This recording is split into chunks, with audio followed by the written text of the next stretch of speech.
Le sol sous nos pieds regorge de vie. Chaque organisme, aussi petit soit-il, a une mission à y accomplir au sein d'un grand ensemble.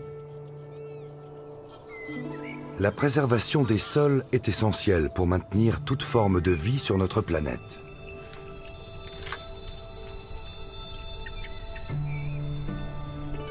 Et c'est à nous, les humains, de soutenir ce processus, voire de le restaurer.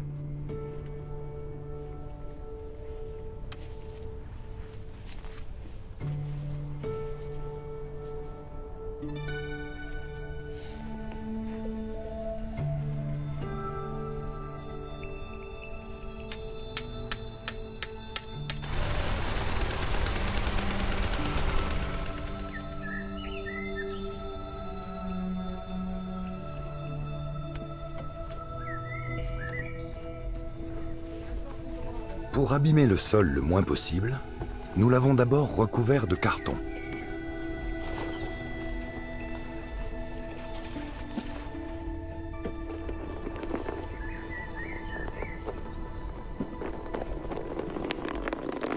Ça a très vite fait mourir l'herbe en dessous.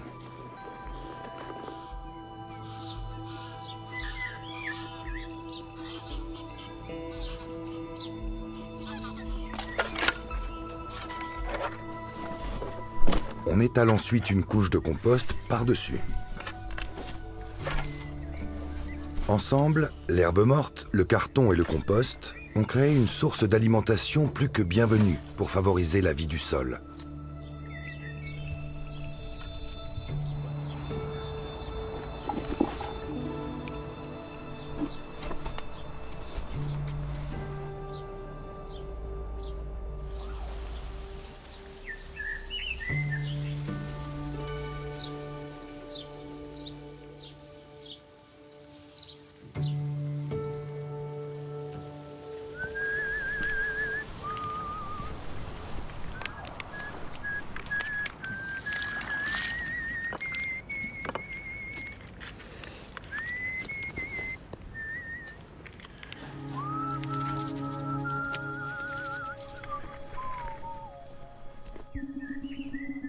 Grâce à cette nourriture, les premiers organismes vivants n'ont pas tardé à apparaître.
Au cours de cette première phase, les vers de terre jouent un rôle crucial.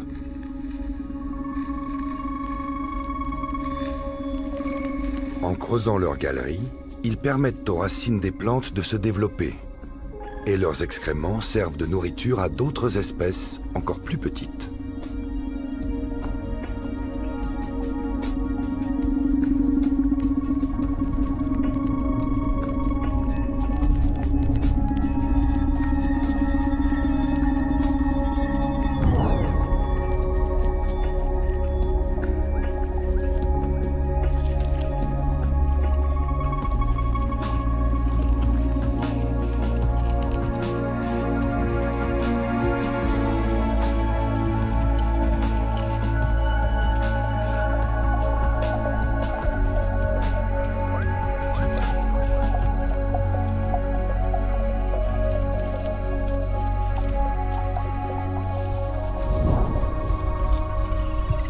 Très vite, les lombrics ont décomposé ce qu'il restait de carton et ils ont mélangé le compost au sol argileux.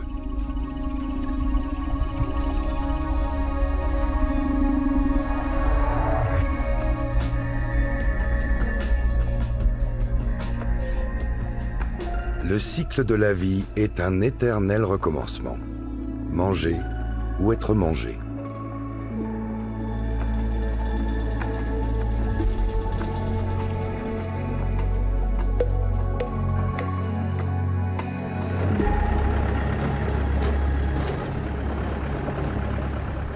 Nous travaillons ici en respectant les principes de l'agriculture régénératrice. Notre objectif est de restaurer et d'assainir les écosystèmes. Et pour ça, nous pratiquons la culture en bande. Nos champs sont divisés en blocs de 8 bandes, placées côte à côte, et qui mesurent chacune 3 mètres de large. Cette alternance permet d'améliorer la qualité des sols et d'y stocker du CO2.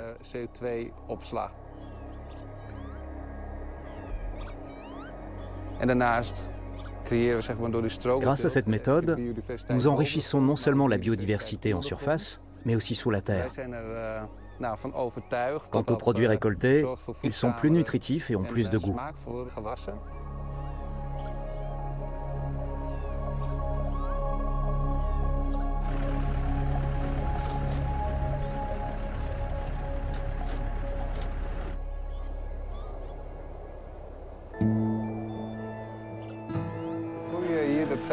Sur notre exploitation, les vaches nous servent de tondeuses à gazon. En piétinant le sol, elles participent aussi à sa revitalisation. Du coup, pas besoin de désherber les parcelles manuellement. Nous n'avons pas non plus à nous débarrasser des matières organiques. On laisse les vaches faire tout le travail. Non seulement elles en profitent, mais elles produisent aussi du très bon fumier qui améliore la qualité de la terre. Nous sommes convaincus qu'on ne peut obtenir des plantes saines qu'en ayant un sol sain, avec au final des aliments de qualité et des gens en bonne santé. Et la boucle est bouclée.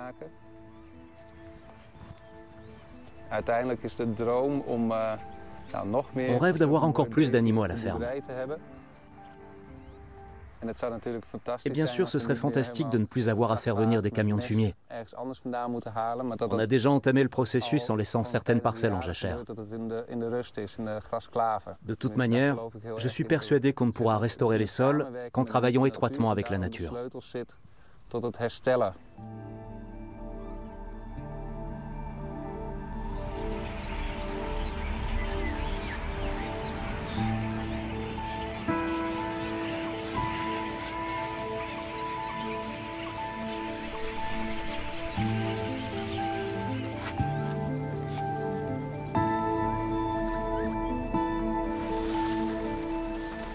Pour composter nos déchets, nous avons fabriqué 3 bacs différents.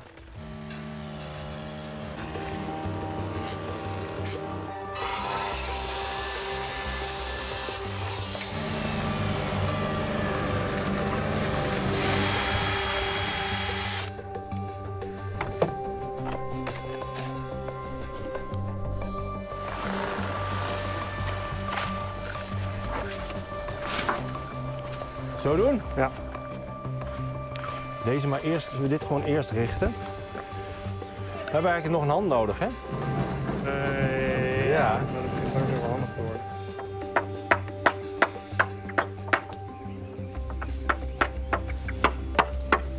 Ja.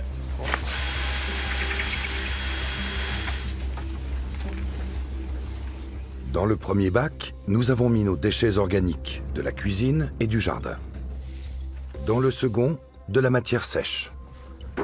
Et dans le troisième, nous avons mélangé les deux pour obtenir un bon compost.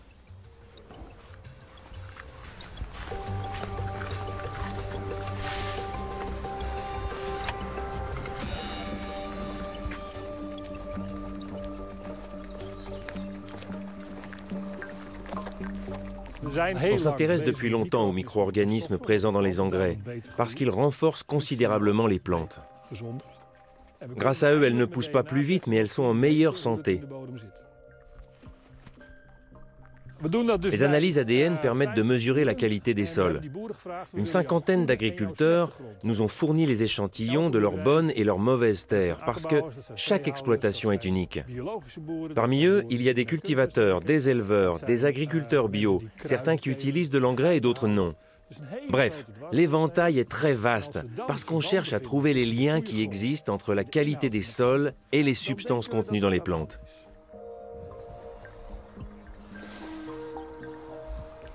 La terre forme ici une belle structure bien ronde.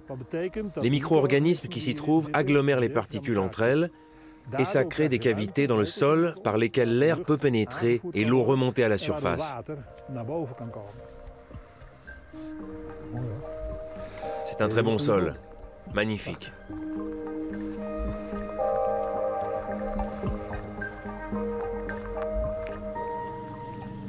Les premières plantes de notre potager ont commencé à fleurir, attirant déjà des papillons et de nombreux insectes.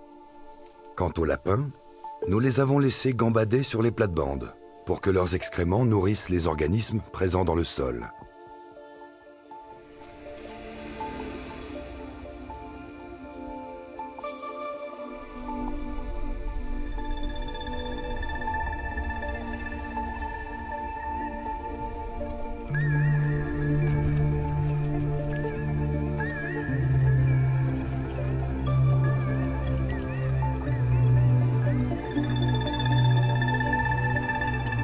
Peu à peu, la vie s'éveille dans la terre.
Les champignons ne sont pas des plantes. Ils sont plus proches des animaux. Les champignons constituent un ensemble d'organismes extrêmement diversifiés, qui couvrent le moindre centimètre carré de notre planète. Ce qu'on voit à la surface, ce n'est qu'une fraction de ce qui se passe sous terre.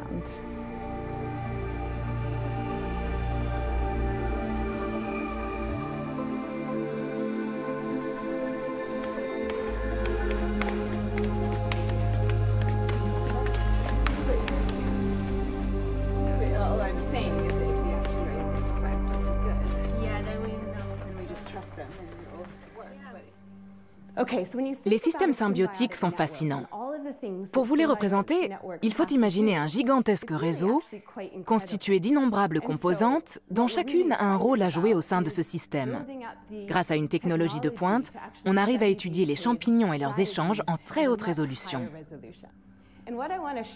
J'aimerais maintenant vous montrer ce que Loreto a développé ici, dans notre institut. Il s'agit d'un robot utilisant l'imagerie à haute résolution pour cartographier un réseau sous différents angles et dans une qualité exceptionnelle sur une très longue période. Nous avons fini par obtenir des images très détaillées et nous pouvons même isoler telle ou telle caractéristique si nous désirons l'analyser plus en profondeur. Ça ralentit. Ici, en très gros plan, on voit des taches indistinctes. Nos recherches actuelles portent sur les échanges de nutriments entre les racines et les champignons. Nous savons que les racines sont capables de fournir du carbone aux champignons. Les champignons ne sont pas capables d'absorber le carbone par eux-mêmes. Voilà pourquoi ils ont besoin des racines. Ici, on peut voir dans quelle direction se déplacent les nutriments en fonction de tel ou tel paramètre.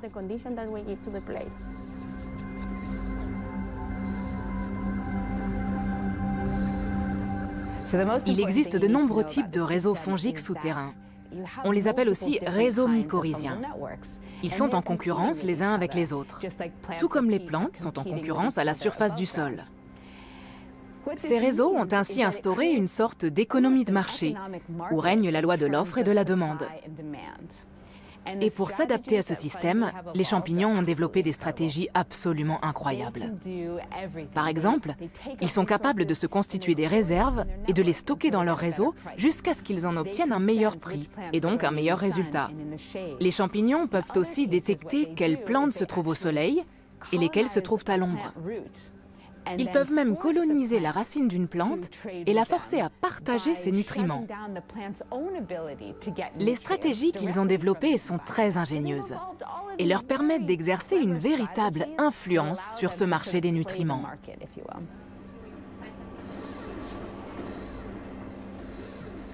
La quantité de carbone stockée grâce au réseau mycorhizien est tout bonnement stupéfiante.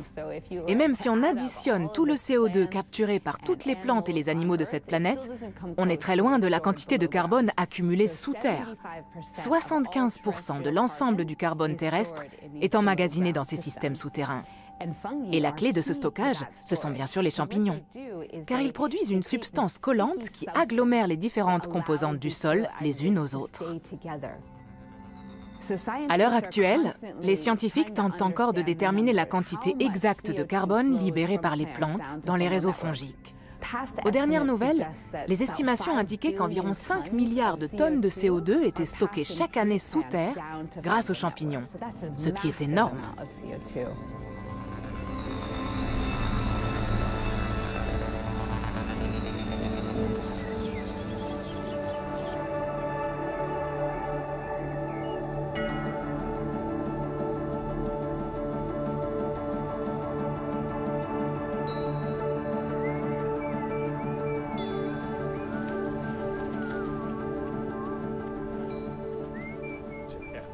Le début du mois d'octobre marque la fin de notre première saison de production.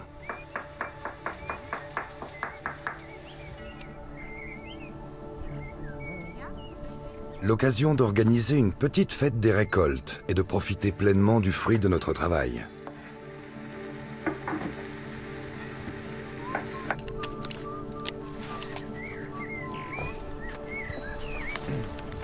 Ils sont magnifiques.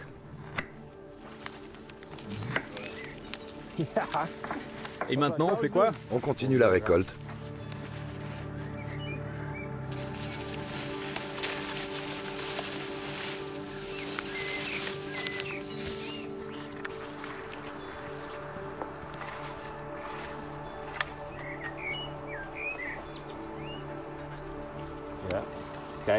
J'en sors un pour voir le résultat. Alors, la partie supérieure était totalement enfoncée dans la couche de compost. On voit que la plante s'est très bien développée en pénétrant dans le sol. Il vaut mieux laisser les racines faire leur travail et attendre encore un peu avant de les récolter. Regarde ça. Ils sont bizarres, ces panais. Bon, on savait qu'il faudrait attendre plusieurs années avant que le sol se ramollisse. Qu'est-ce qu'on fait? On les ramène quand même?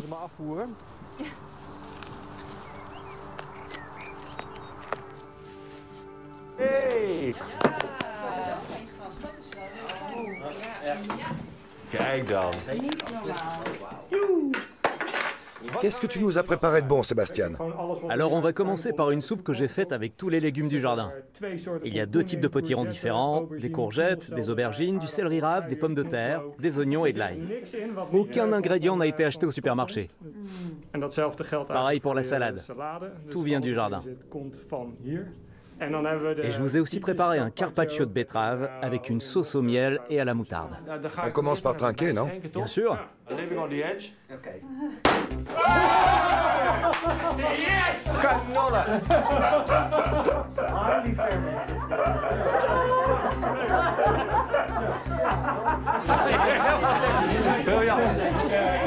Is die kast nog heel?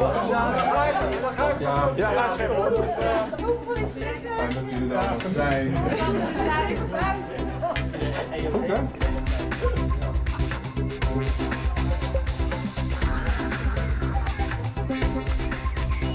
Le tas de compost s'est réduit comme peau de chagrin.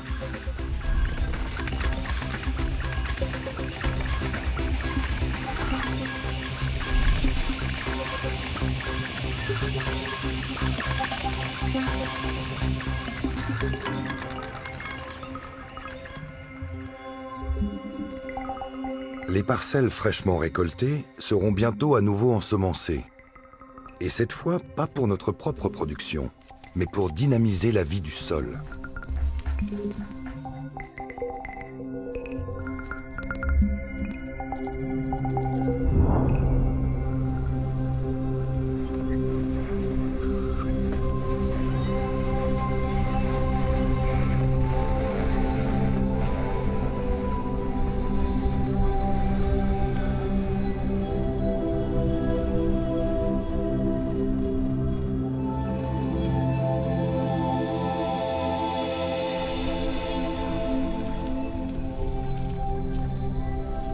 Certaines de ces plantes possèdent des racines qui pénètrent profondément dans le sol argileux et favorisent ainsi son ameublissement.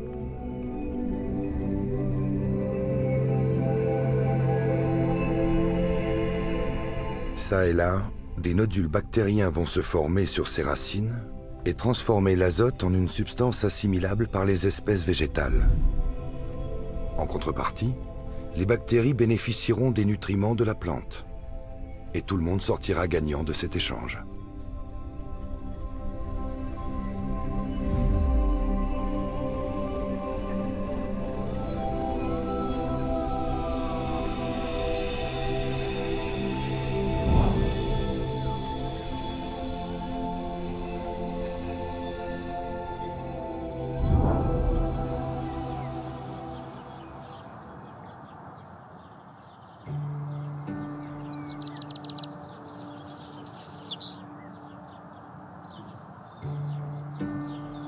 Au printemps, la terre se réchauffe à nouveau et permet au sol de reprendre vie.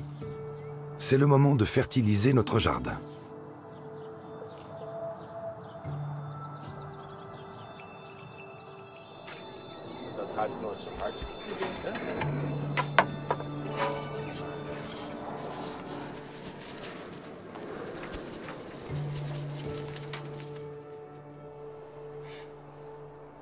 Ça sent très bon. Il y a même une petite odeur d'agrumes. Je vous assure que c'est un sentiment vraiment agréable. Laissez la terre se nourrir toute seule.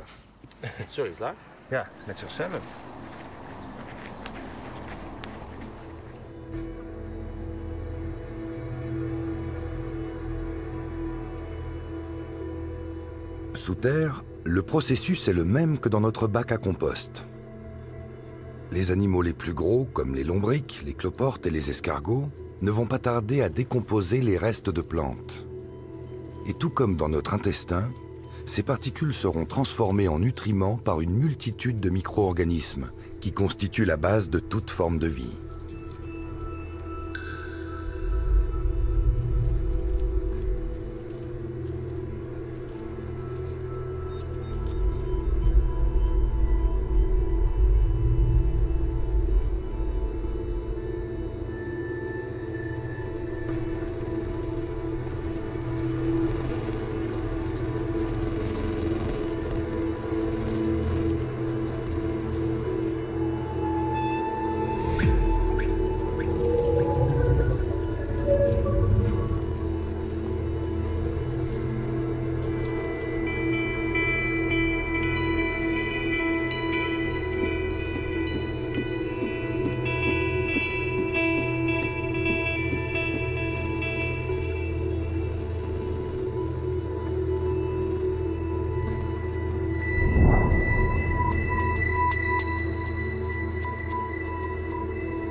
À l'arrivée des beaux jours, on voit le résultat de ce balai où l'on se mange et où l'on est mangé.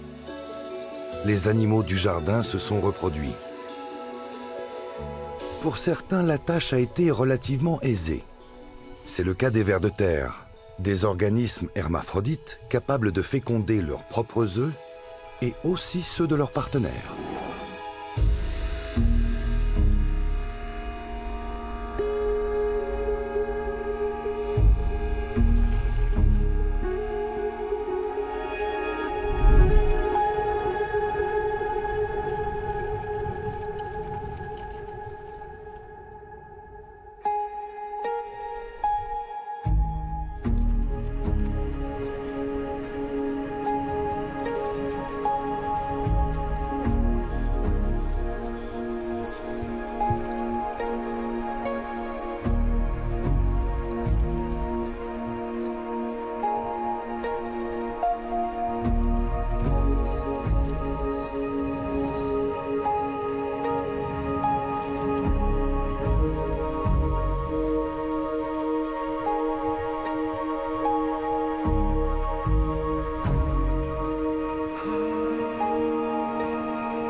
Les arbres et les plantes qui poussent dans cette forêt sont tous liés à des micro-champignons, qui eux-mêmes forment un immense réseau.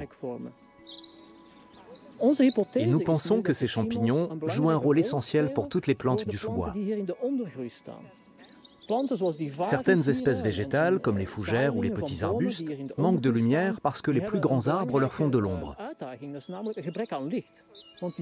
D'après nos recherches, ces plantes pourraient compenser le manque de lumière en absorbant le carbone des champignons mycorhiziens. Et ce CO2 est lui-même présent dans ce vaste réseau souterrain grâce aux grands arbres. Tous les organismes de cette forêt sont en concurrence pour trouver de la nourriture. Oui, ça se voit aux ramifications qui sont toutes blanches. On est en train de prélever les racines de ces plantes. Pour chaque échantillon, on note avec précision son lieu de provenance. Grâce à des analyses ADN, on pourra ensuite identifier chaque champignon présent sur ces racines.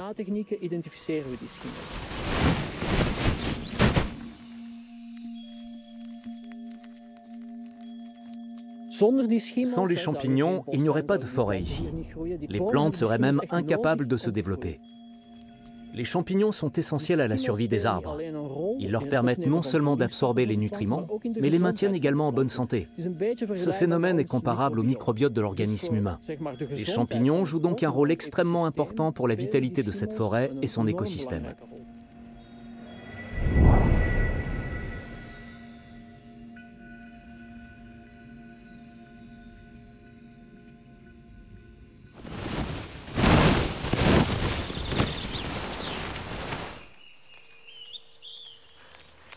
So this is also big enough, right? Yeah, it's big enough. And are you also going to do the isotopes on these leaves? For the root tips, I don't think so, but for the leaves in this Oh, right, plot. yeah.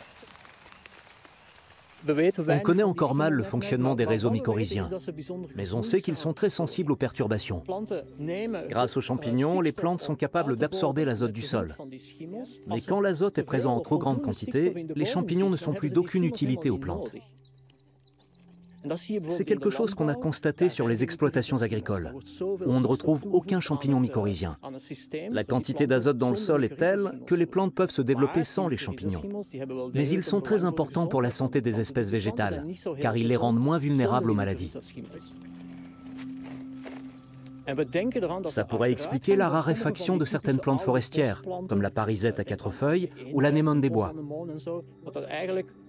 L'apport d'azote dans le sol entraîne la disparition des champignons mycorhiziens, et donc des plantes sauvages.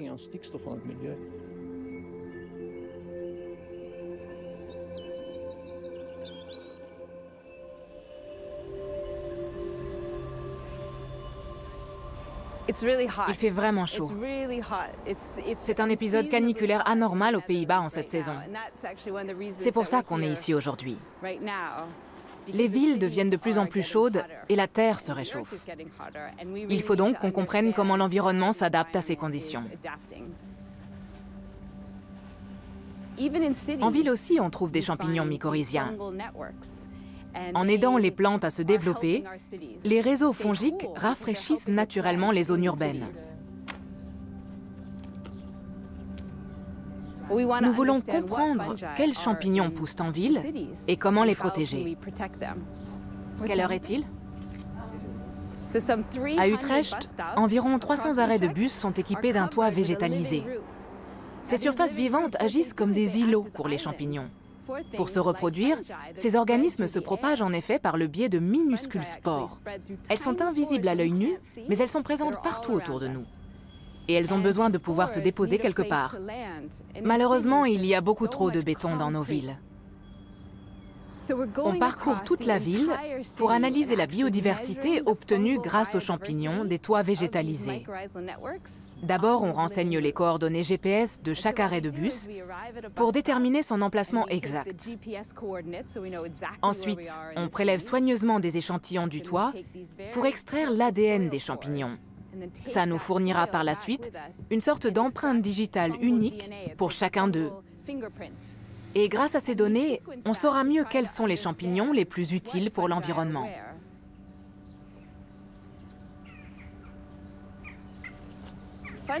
Comme tous les organismes vivants sur cette planète, les champignons sont soumis à la loi de l'évolution.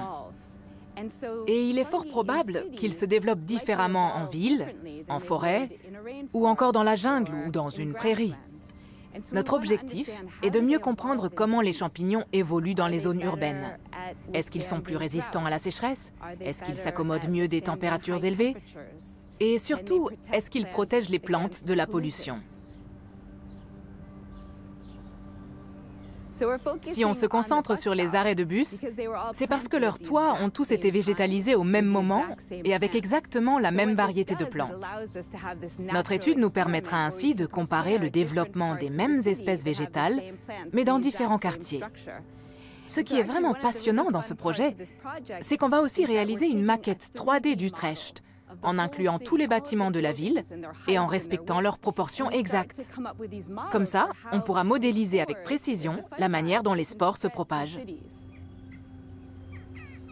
Et on sera aussi plus à même d'analyser comment les spores se dispersent sur les 300 arrêts de bus de la ville.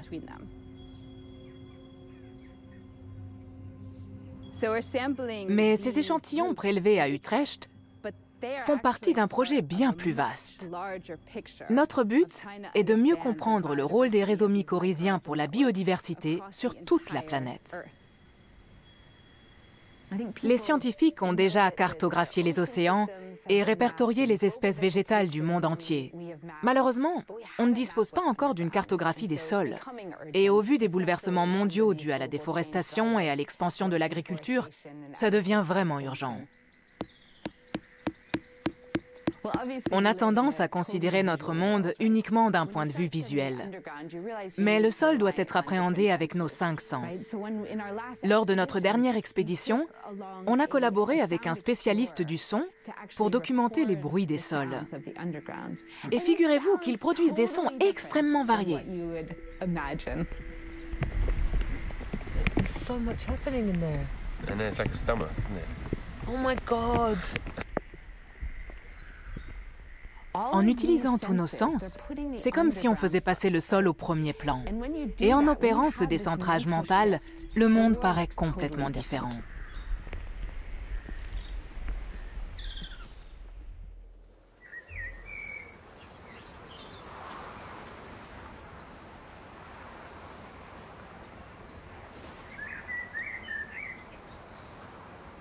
Plus on passe de temps dans la nature, plus on se rend compte que rien ne se perd. Dans un processus de transformation permanent, la mort constitue même la base de toute forme de vie.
Les protozoaires et les bactéries sont les plus petits organismes vivant sur notre planète.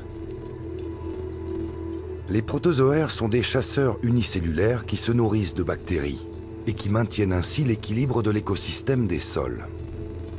Grâce à leurs déchets, ils mettent à disposition de l'azote et des nutriments pour les plantes. Plus il y a de protozoaires dans le sol, plus les espèces végétales pourront se développer en bonne santé.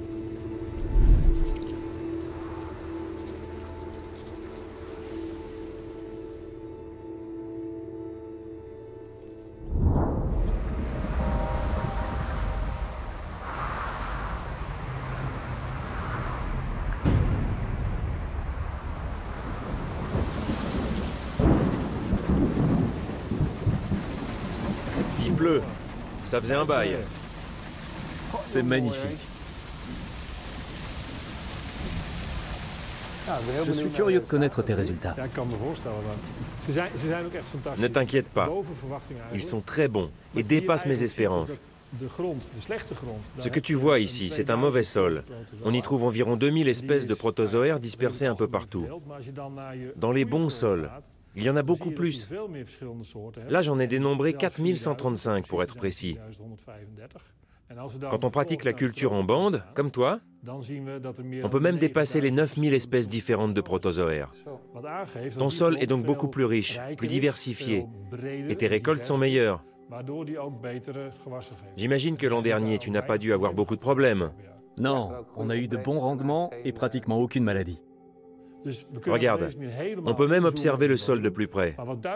En tout cas, la priorité, c'est de ne pas enlever les feuilles qui tombent par terre, parce qu'elles nourrissent le sol et participent à sa diversité. Ça permet d'éviter les problèmes et même d'avoir recours aux pesticides. Et en faisant ça, les sols sont aussi de meilleure qualité.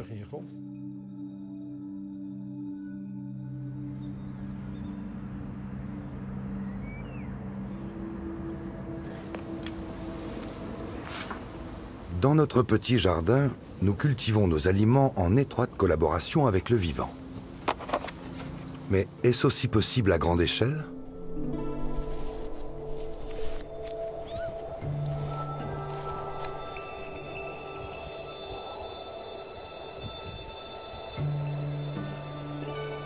Ces dernières années, la recherche de nouvelles méthodes de culture a poussé les agriculteurs à innover. C'est comme si on nageait dans un océan de betteraves. Je n'aurais pas dû me faire les ongles, je le savais.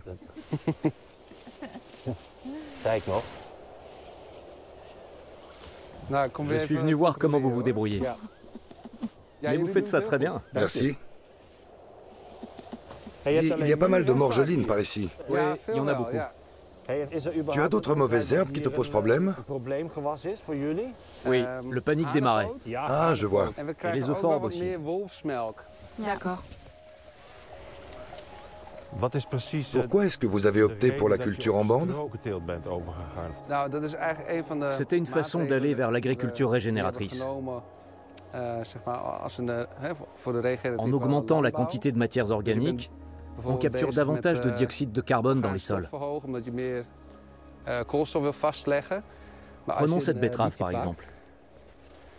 Elle contient elle aussi du CO2. Le carbone a été capturé dans la betterave. C'est ça. Et on va en laisser une partie dans le champ pour nourrir la terre. Ça, c'est pour la structure des sols. Et pour le travail du sol, comment vous vous y prenez? Vous utilisez des techniques de labour particulières?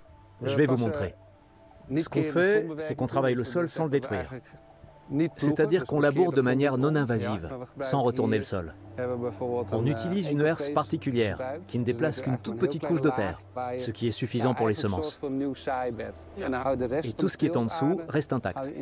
Et le sol peut conserver sa structure. Oui. Parce que vous laissez la terre en paix. Et les champignons aussi. À l'exception d'une fine couche de terre, l'ensemble du réseau souterrain est préservé. Oui. C'est comme si on était des gardiens du sol. On ne le fait pas juste pour nous. La terre est ainsi protégée pour les 10 à 30 années à venir. Donc les générations futures en profiteront. Un petit bout de terre où on pourra continuer à vivre sainement.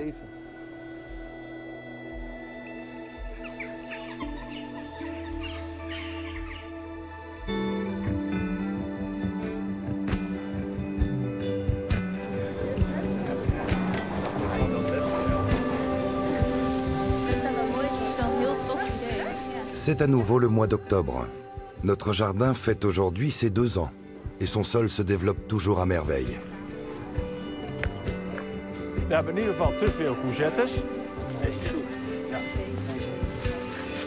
En surface aussi, nos efforts portent leurs fruits.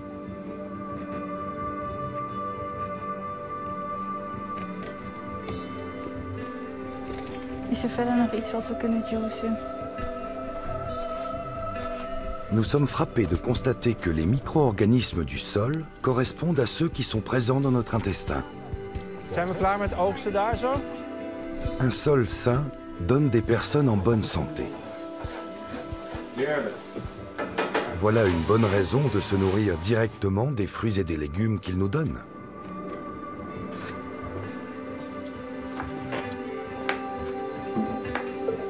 Druif, braam, vlierbes.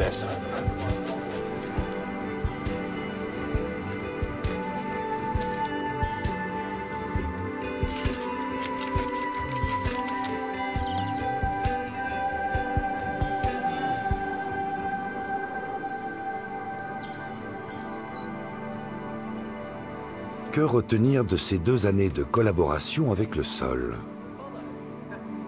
Eh bien que ce n'est pas si difficile que ça. Il faut apprendre à lâcher prise. Puis vient le moment où on peut faire confiance au sol vivant.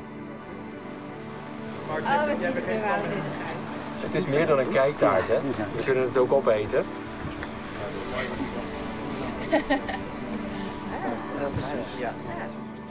Ja, laat het nog vele keren volgen. Ja. Wij denken voor ons allemaal dankbaarheid, hè? Wauw. Ja. Zo prachtig. En ja, het moet allemaal uit de grond mag komen, dat we er maar samen kunnen zijn. Supergoed. Zal ik drank serveren? Ja.